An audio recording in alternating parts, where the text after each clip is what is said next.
J'ai essayé le nouveau service d'expédition proposé par Amazon à ses vendeurs, Global Shipping Service, et voilà ce qui s'est passé. J'ai récemment utilisé le tout nouveau service d'expédition internationale proposé par Amazon dans sa version bêta pour envoyer ses cargaisons de marchandises depuis ses fournisseurs jusqu'aux entrepôts d'Amazon. Personnellement, j'ai essayé ce service pour envoyer une de mes cargaisons depuis un de mes fournisseurs vers les entrepôts d'Amazon en Angleterre. Dans cette vidéo, je vous raconte mon expérience avec ce nouveau service d'expédition de marchandises et je vous donne mon avis sur est-ce que je vous conseille de l'utiliser ou pas. Si vous êtes nouveau sur cette chaîne, bienvenue. Je m'appelle Sébastien et je suis vendeur sur Amazon depuis 2018. J'ai vendu pour plus d'1 million d'euros de chiffre d'affaires sur les marketplaces d'Amazon en l'espace de 2 ans. Je gère mon business depuis partout dans le monde du moment que j'ai un bon Wi-Fi et un bureau correct depuis lequel je peux bosser. Donc abonnez-vous à la chaîne juste ici pour recevoir mes conseils gratuits sur comment vous lancer sur Amazon FBA et comment devenir libre financièrement et géographiquement. Donc Amazon a lancé un nouveau programme il y a quelques mois de ça qui s'appelle Global Shipping Service. C'est un programme qui permet aux vendeurs d'expédier leurs marchandises depuis leurs fournisseurs directement aux entrepôts d'Amazon.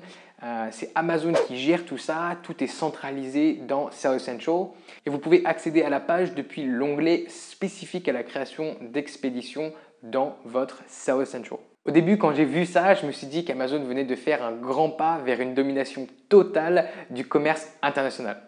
Donc, en offrant ce service, Amazon prendrait le contrôle d'une grosse partie de la supply chain et remplacerait en fait les services qu'on utilise normalement pour acheminer notre marchandise aux entrepôts d'Amazon qui sont les freight forwarders. En revanche, après avoir fait l'expérience de ce service personnellement, je ne suis pas sûr qu'il va remplacer les freight forwarders et qu'il va devenir le choix numéro 1 dans le cœur des vendeurs Amazon. Et je vais vous dire pourquoi dans cette vidéo. Alors pour faire ça, je vais simplement vous montrer un tableau que j'ai fait avec les avantages d'un côté et les inconvénients de l'autre d'utiliser ce service de Amazon Global Shipping. Alors on commence directement avec les avantages et le premier avantage c'est que tout est centralisé sur Seller Central. Donc vous n'avez pas plusieurs parties à gérer, vous n'avez pas d'un côté Amazon, de l'autre côté le freight forwarder avec tous les autres agents qui vont venir se plugger dans ce système. Tout est dans Seller Central, tout est facile, c'est un dashboard depuis lequel vous gérez absolument tout. Un autre avantage, ça va être que les tarifs sont plutôt compétitifs. Alors, je n'ai pas trouvé ça incroyable, mais par rapport aux autres quotes, aux autres devis que j'ai eu des freight forwarders avec lesquels je travaille habituellement, j'ai trouvé que les tarifs étaient plutôt compétitifs, surtout pour cette période de l'année avec le coronavirus. Les prix d'expédition ont monté globalement, surtout par avion, du fait qu'il y a moins d'avions dans le ciel tout simplement. Donc voilà, les tarifs sont plutôt compétitifs, donc ça c'est pas incroyable mais c'est quand même un avantage. Vous n'allez pas payer plus cher pour utiliser ce service. Ensuite, alors entrepôt optimal. Ce que je veux dire par là, c'est que Amazon a plusieurs entrepôts dans chaque pays, dans chaque marketplace, et pas tous les entrepôts sont égaux. C'est-à-dire que vous avez des entrepôts qui sont bien plus proches, par exemple, du port ou de l'aéroport. Et donc, ça va optimiser votre shipping, non seulement en termes de coût. Effectivement, si l'entrepôt est plus proche du port de destination, vous allez payer moins cher, en général. Et aussi, ça va réduire les délais. Donc, ce qui est bien, c'est que quand vous envoyez avec Amazon, eh bien, globalement, vous allez avoir le choix du meilleur entrepôt. Amazon va donner la priorité à ses propres expéditions sur les autres vendeurs. Un autre avantage, c'est que c'est assez fiable, c'est-à-dire que le risque que votre marchandise n'arrive pas, le risque que ce soit une arnaque totale, le risque qu'il y ait eu de la fraude dans votre logistique à un moment donné qui peut se retourner contre vous est extrêmement faible, sinon inexistant.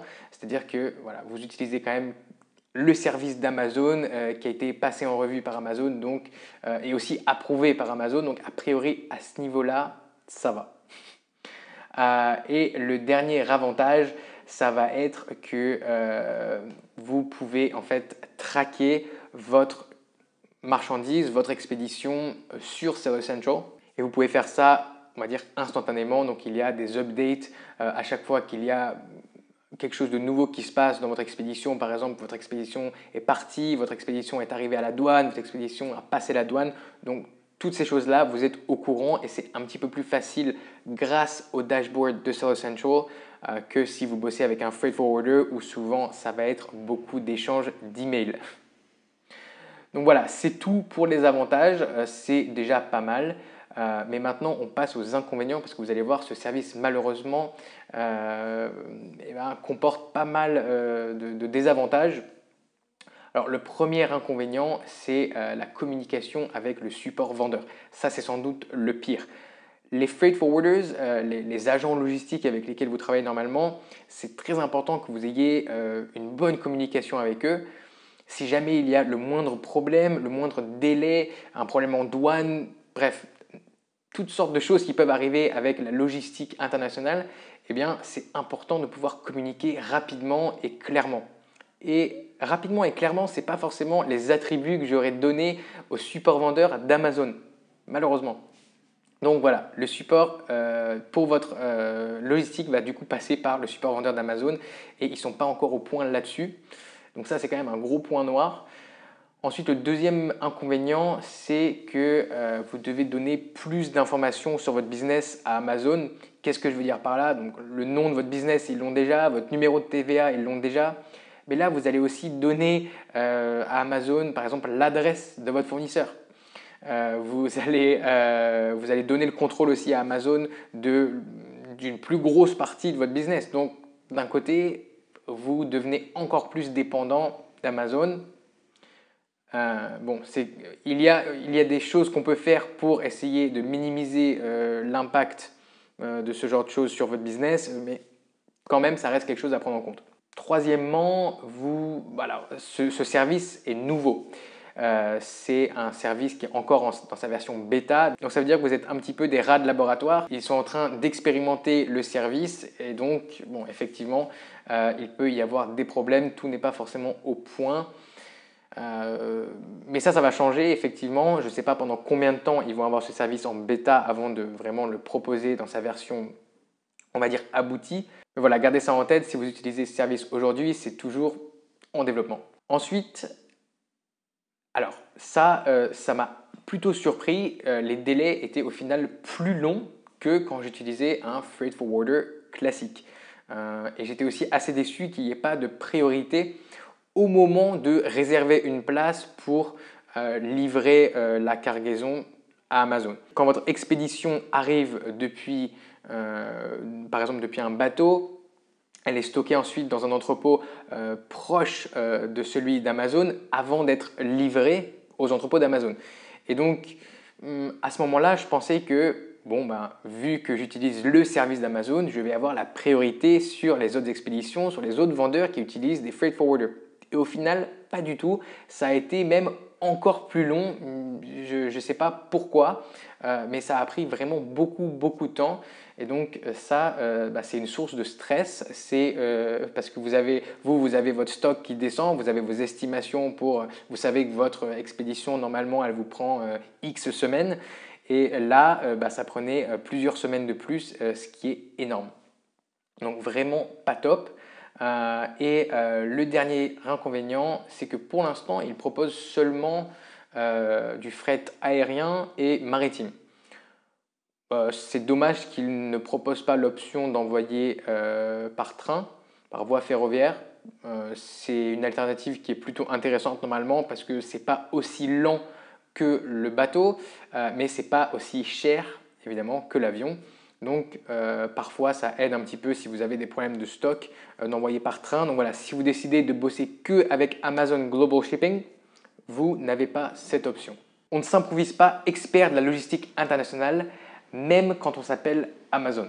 Le service va sans doute devenir meilleur avec le temps. J'espère que ça va gagner en efficacité, qu'il y aura moins de délais et aussi que grâce aux économies d'échelle, ils pourront réduire les coûts et avoir un avantage à ce niveau-là. C'est un service qui, en théorie, pourrait devenir très attractif pour les vendeurs, surtout si on veut livrer notre marchandise au meilleur, entre guillemets, entrepôt d'Amazon. Donc c'est facile à utiliser, on n'a pas besoin de choisir ou de gérer un freight forwarder, on n'a pas besoin d'expérimenter avant de trouver un partenaire fiable. En revanche, s'il y a un problème logistique, vous allez avoir plus de mal, à mon avis, à régler ça avec le support vendeur d'Amazon qu'avec un freight forwarder. Et ça, c'est un gros point noir pour les vendeurs parce qu'on a besoin d'avoir le contrôle, on a besoin d'avoir les informations en temps et en heure pour pouvoir ajuster nos actions. Alors maintenant que vous êtes au courant de mon expérience, maintenant que je vous ai donné mon avis, j'aimerais que vous me donniez le vôtre si vous avez utilisé le service ou si vous ne l'avez pas encore utilisé. Quel est votre avis? Est-ce que vous pensez que vous aussi, vous allez tenter ce service avec Amazon ou est-ce que au contraire, vous vous dites « Ok, ça n'a pas l'air top, je vais peut-être organiser ma logistique moi-même avec un freight forwarder à l'ancienne ». Si vous avez apprécié cette vidéo, n'oubliez pas de mettre un gros pouce bleu, ça aide la chaîne à se développer, moi ça donne un petit coup de boost. Et n'oubliez pas aussi de vous abonner à la chaîne pour plus de conseils sur comment lancer votre business sur Amazon FBA et comment devenir libre financièrement et géographiquement. Si vous avez des questions par rapport à ce service ou si vous avez des questions par rapport à la logistique en général d'un business Amazon FBA, n'hésitez pas à laisser vos commentaires dans la section commentaires juste en dessous. Je lis tous vos commentaires et j'y réponds.